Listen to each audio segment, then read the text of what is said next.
Okay. Okay. Hi, thank you for joining us for Connecting Readers to Characters Experiencing Mental Health Disorders. My name is Jen Wilson, and I'm a reading specialist at a high school in Maryland. I work with 9th and 10th graders to improve their literacy skills and help teachers integrate disciplinary literacy into their instruction. My name is Candy Mulligan. I am a K-4 supervisor of English Language Arts in a K-12 district in central New Jersey. And I'm Brooke Eisenbach. I am Associate Professor of Middle and Secondary Education at Lesley University in Cambridge, Massachusetts, and a former middle school ELA and YA Lit teacher.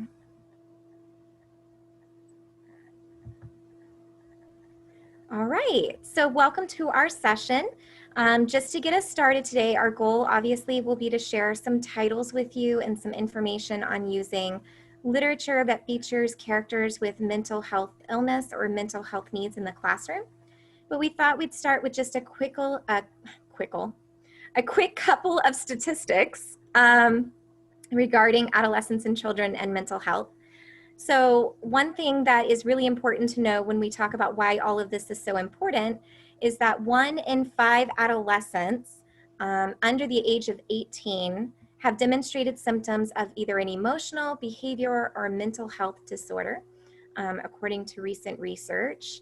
And it's also known that the onset of half of all lifetime cases of mental illness begin in children by the time they reach 14 years of age. And that is brought to us by the National Association on Mental Illness. According to the CDC, 7.1% of children, those who are aged 3 to 17, have a diagnosed anxiety, and 3.2% diagnosed depression. And again, those are just those with a diagnosis. That is not including children who perhaps demonstrate anxiety or depression, or maybe experience anxiety and depression but don't have a diagnosis for that. So when we talk about the classroom and the impacts of mental health, research has shown us a few key things that are really important for teachers to know regarding how mental health can impact a student in the classroom in terms of academic, social, and emotional growth. So there has been demonstrated an increased risk of difficulty in forming friendships with their peers. They might demonstrate impaired functioning in the classroom, an increased risk of negative academic and social outcomes, and an increased risk of involvement in bullying, typically being the victim of a bullying moment. So today, as we get ready to share some wonderful titles with you from children's literature, middle grade, and young adult, we want to do so knowing that just as Dr. Bishop shares with us, literature provides a mirror window and a sliding glass door. So this way, students not only perhaps have the opportunity to see a reflection of themselves and their own identity and experiences, but they also get a chance to gain insight into the experiences and identities of others. And books provide a wonderful opening to building that empathy and sense of understanding, as well as that natural curiosity that they might have. When we talk about identity, literature can create a safe space for examining identity, especially for students who maybe don't feel so safe doing so in the classroom for one reason or another, or perhaps would rather explore through a character's experience rather than having to feel they need to share their own in the classroom. By engaging students in this literature, we can help to fight a stigma and normalize seeking treatment for mental health needs, and understanding that everyone experiences social and emotional growth, and that it's not something to be embarrassed about. So self-stigma as well is important for students when they see themselves within these stories. And knowing that early education and intervention can lead to changes in the way that our adolescents have attitudes or behaviors regarding mental illness and mental health. So before reading, some suggestions we might have. First, to enhance our own mental health literacy. As likely as classroom teachers that we're not fully aware of everything there is to know or we could know regarding mental illness and mental health needs. So the more we can expand our own understanding and literacy before we do the same for our students is going to be beneficial for everyone. evaluating your own beliefs for potential hidden bias, being really honest and reflective in ourselves, and examining how we feel and what we think in terms of mental illness and mental health are going to be very important. Being very critical in the literature that we select for our students, working to include a safe and inclusive environment while always knowing that our students don't owe us their stories. And so there may be things in the classroom that we're unaware of, no matter how open and forthright a student might be. And that's important. The same for ourselves. We don't share our stories with our students all of the time. So we want to make sure that our classroom is one of safety and inclusion. And we can also invite our school counselor into the classroom, whether it's before you read, at any point during the reading process, or even afterward, and making sure that those means of support, whether it be counseling or simply access to important phone numbers, websites, a lot of the authors in the literature you're going to hear today also do a great job of sharing resources so that students who might find themselves in need of support have access to it. And now we are going to begin with some of these wonderful books. So as we sort of shift into sharing some of these book ideas with all of you, we're definitely going to start with some children's literature that can be used with our youngest students. Because as we know, and as Brooke has already mentioned, even our youngest students are struggling with many, many mental health issues. And we're starting to see that more and more. So for us, for those of us that work with our youngest students, the challenge is finding ways to talk about some really difficult emotions in an appropriate manner with our littlest friends. So one of the things that we can try to do is to introduce our students to some familiar characters and some new characters and stories so that they can actually relate to some of the experiences these characters are having in these books. Now, a great place definitely to start is kind of by tapping into some known favorite authors and their characters that many of our children, many of our students already know. We'll definitely be sharing some newer titles with you as well, but it's worth reminding everybody that sometimes when you're doing this work, it's actually a great place to start with something that you're comfortable with, something that's known. And Kevin Henkes is a great place to start. Many of you are probably aware of what he refers to as his mouse books. And if we think about sort of the path to looking at mental health, beginning with an opportunity to help students really dig into their emotions and trying to help students understand how these different emotions make us feel. A lot of the characters that you see here on the screen kind of give us the opportunity to do that with students. But if we can go ahead to our first official book recommendation, we are going to start out with good old Wemberly. Many of you are probably familiar with the story Wemberly Worried, and definitely worry is a great place to start with our young students because it is a common feeling that so many of our students cope with on a daily basis. Even as we think about what's going on in the world around us right now and how different school looks for many of our kids, worry is absolutely something that many of our friends are dealing with.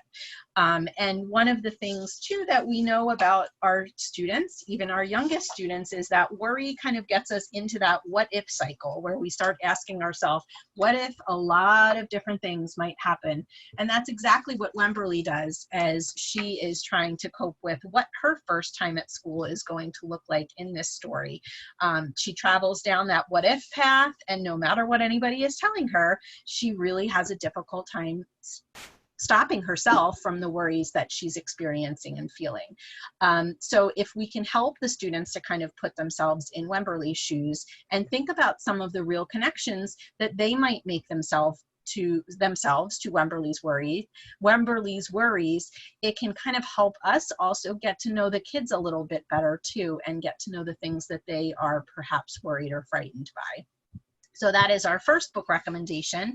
We're going to kind of stick with sort of the idea of worry for this next book, which is definitely a newer to me title. It was only published in 2018. But this book, entitled Ruby Finds a Worry, is by Tom Percival. And it is about a lovely, happy, lucky little girl named Ruby who is one day faced with the fact that she discovers that she has this worry. And one of the things that is really interesting about this book is that Ruby's worry starts out tiny. It starts out kind of small. It's not a real big one at first, but as the story progresses, Ruby's worry, which is capitalized with a W, by the way, it grows and grows and eventually becomes enormous. So again, this story kind of helps students take a look at what happens when even a worry can start out small, but if we don't know how to deal with it, it keeps growing and growing and growing. In this story also, Ruby meets another little boy who she happens to notice also has a worry himself. And one of the things that's really nice about this story is that Ruby and this little guy start talking to one another about their worries, and what they start to notice happening is that their worries, as a result of their talking to one another, start to get smaller and smaller and smaller. And then last but not least, related to this particular book, Tom Percival actually gives, and you'll find this to be the case with many of the titles that we're sharing with you, Tom Percival actually points us in the direction to some resources that might be helpful for us in terms of websites and things like that that we can visit if we are trying to seek out some help with how to help children talk about these mental health issues.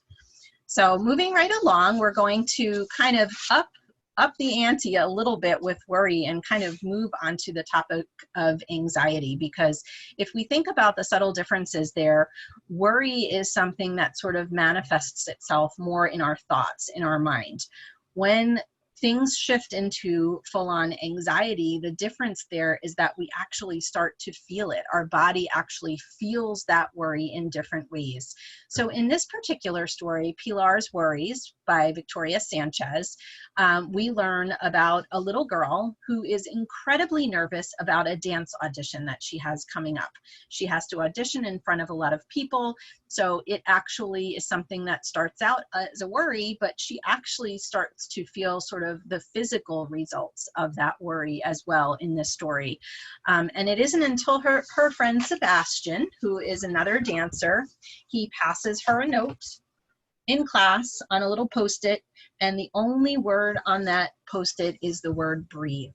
So another interesting thing about this story is that it also starts to kind of get into some basic strategies that we can teach our students to use when they're struggling with anxiety. The author herself, Victoria Sanchez, tells us that this story that she wrote was inspired by a family member in her own family who struggled with childhood anxiety. And she talks a little bit about different strategies like breathing and positive self-talk and things like that that you actually see Pilar using in the story, but also then you can talk to students about how they can try some of these things on their own. And once again, too, this is another example of where an author at the very, very end of the story also gives you another website, another reference to go to. It's called worrywisekids.org, and that's another place where you can find out some additional information on how to support students who are struggling with childhood anxiety. Next up, we have The Princess and the Fog by Lloyd Jones. Bit more of a fantasy story. This story is about a princess who is doing just fine, and then all of a sudden, what moves into her world is this fog. Obviously, the fog is sort of code for a depression that she doesn't understand, these feelings that she doesn't understand. And in the intro to the story, instead of waiting until the end to give us some information, Lloyd Jones, the author, actually tells us, and he talks just a little bit about his own depression and mentions how he has had to learn to live with his fog rather than just suffer from it and let it take over. As we get into the story, the princess starts to find out, and again, illustrations in children's literature are so wonderful to use to help students dig in, because in the very beginning, the fog kind of starts out sort of small, and then later on in the story, you'll see the fog completely take over. And it's just pretty much taking over every aspect of this poor princess's life. What she finds in this story is that the more she talks about the fog with other people, such as her friends and family members, the better she actually starts to feel. So one of the nice things about this particular story is that there's a huge emphasis on support network for students who are struggling with depression, and how having that support of family and friends is so incredibly important.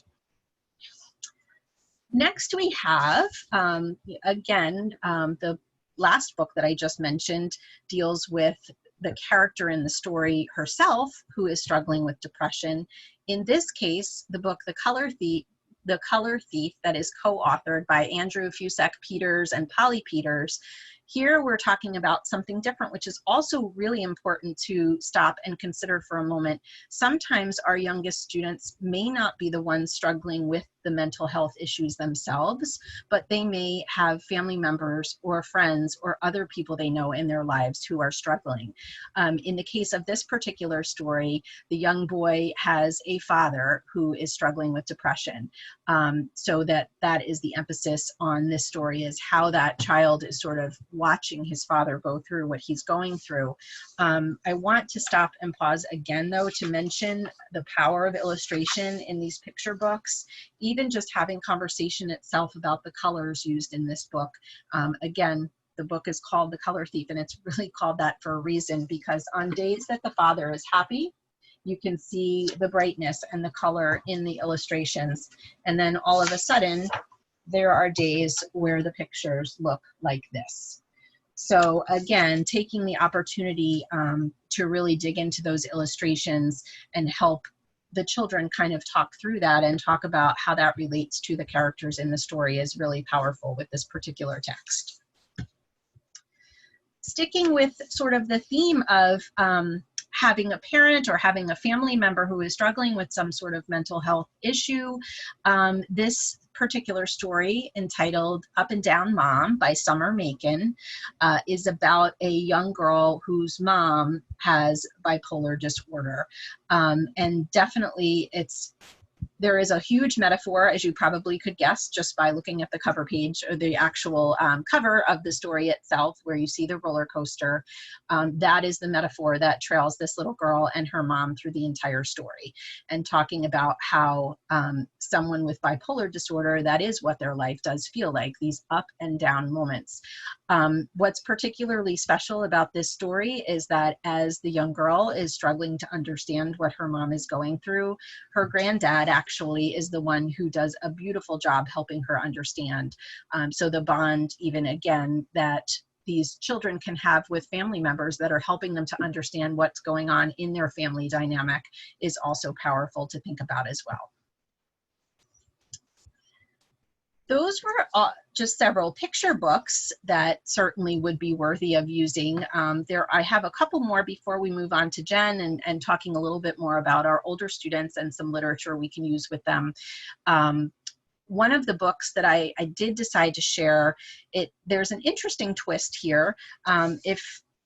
I don't know if anybody's ever heard of this book titled The Graduation of Jake Moon by Barbara Park, but it is the story about a boy who is in middle school whose grandfather has dementia. And mental illness and dementia is an interesting thing to think about with students, because both of these things, mental illness and dementia, can manifest some of the very, very same symptoms. So a lot of the things that you will see and hear and read about in this story really help students understand some of the things that they might be going through when they're experiencing or watching a loved one experience this. I kid you not, it is one of the best books ever. It is a story that will make you laugh. It is a story that will make you cry.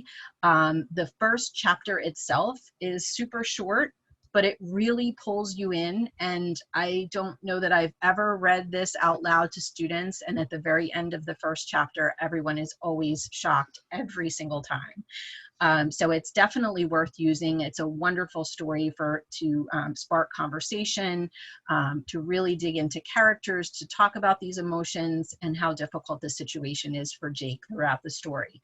As we know, many of our students are faced with watching their own grandparents battle with dementia or Alzheimer's, and it really does, this story really helps to relate to situations like this. And then last but not least, this was a newer to me title by Ellie Swartz. It's called Finding Perfect. And another thing that we're starting to see more and more of, even with our youngest students or our younger students, is the students who are struggling with obsessive compulsive disorder. So once again, this is another novel, probably appropriate for upper elementary at the very least, but does a beautiful job of explaining what it is like not only to struggle with these feelings yourself, but to be a friend who is helping someone else struggle with them. So again, those are just some suggestions for our primary grade students, not that you couldn't use, of course, picture books with any students at any age, but the ones that we have shared we felt would be appropriate for our youngest students. Thanks, Candy. I'm going to talk a little bit about books that are more appropriate for high schoolers, maybe 8th grade, but mostly high schoolers. So in Speak, which is a book that has been around for a number of years, Laurie Halse Anderson writes about the experiences of a girl that was raped at a party the summer before her freshman year of high school. The main character, Melinda, is ostracized by her friends and classmates at school because she called the police, but she didn't tell anybody that she had been raped at the party. As her freshman year of high school progresses, she withdraws more and more from people. She experiences PTSD, depression, anxiety, and selective mutism. Something very similar happened to Anderson. When she was 13, she was raped, but did not tell anyone about it for quite some time. This book is really going to help people understand what it feels like to have intrusive thoughts that cause a person to experience a traumatic event over and over and over again, even if that person isn't thinking about it, how it'll just pop into your head. It'll also help readers that have experienced something similar know that there is hope by reading about how Melinda shares her story with others, uses her voice, and is able to exert her power again.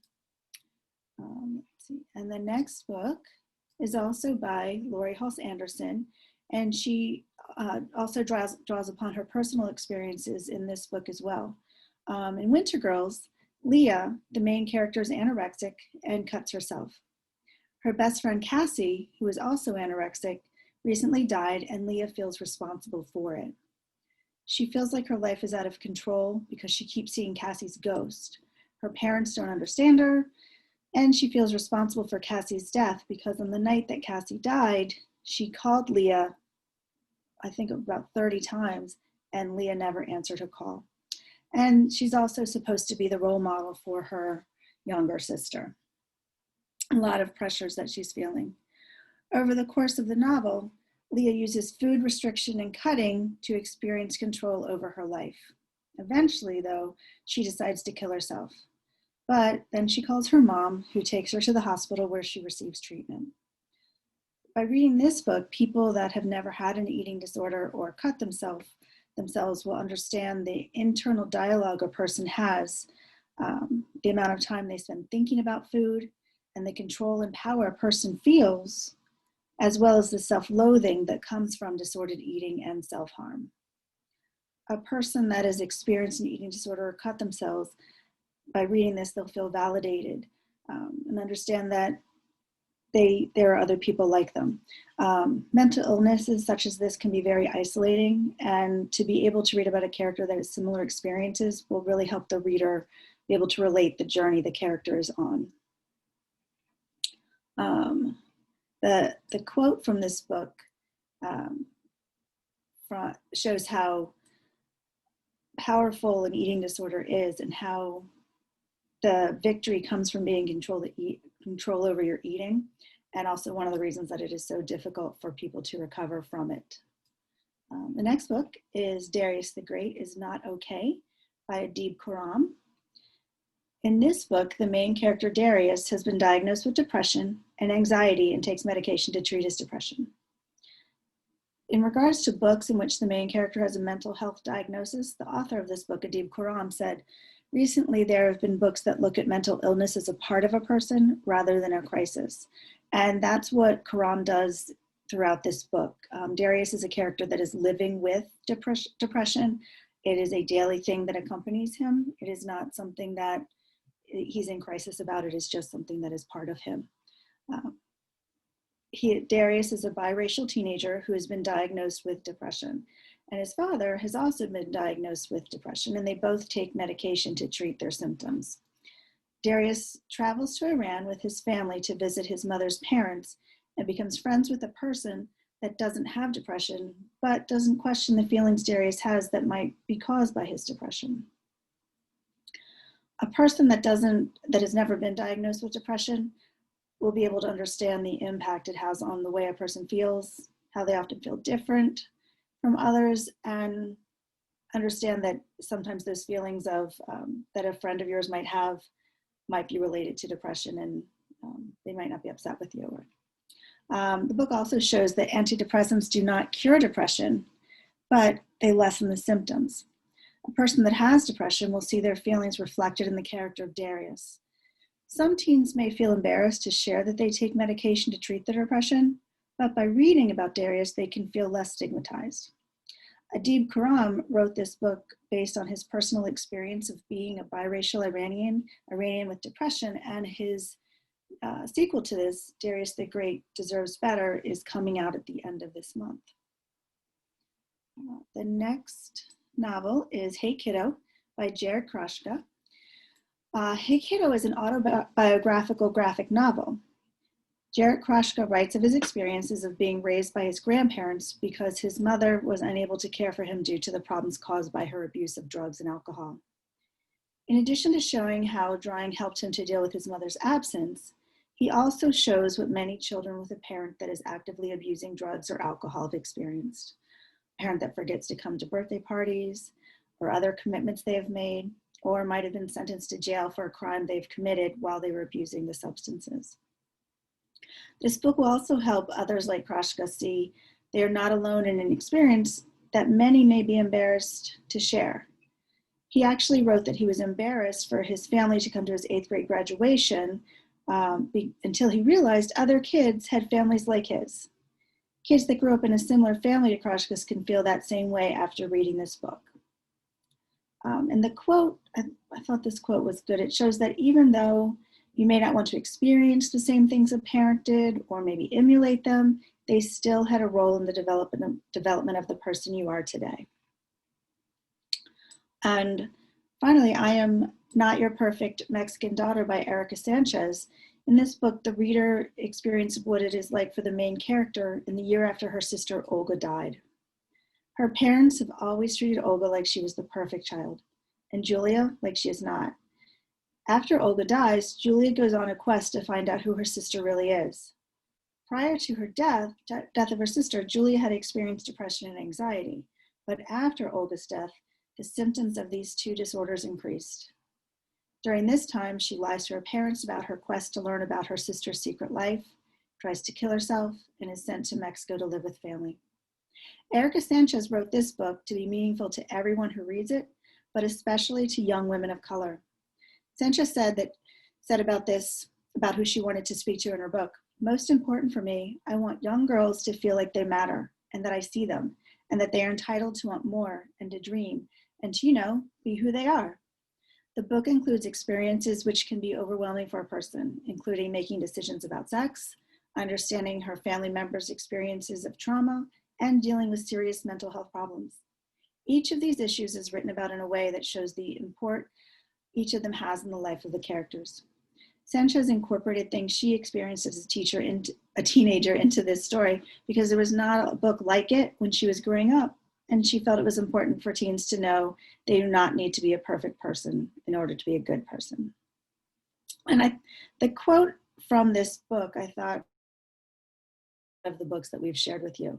It just shows how elusive happiness in this story, happiness is for Julia, but also for many of the characters that in the books we've shared. Happiness can be right there, but it is almost impossible to ever catch for some people.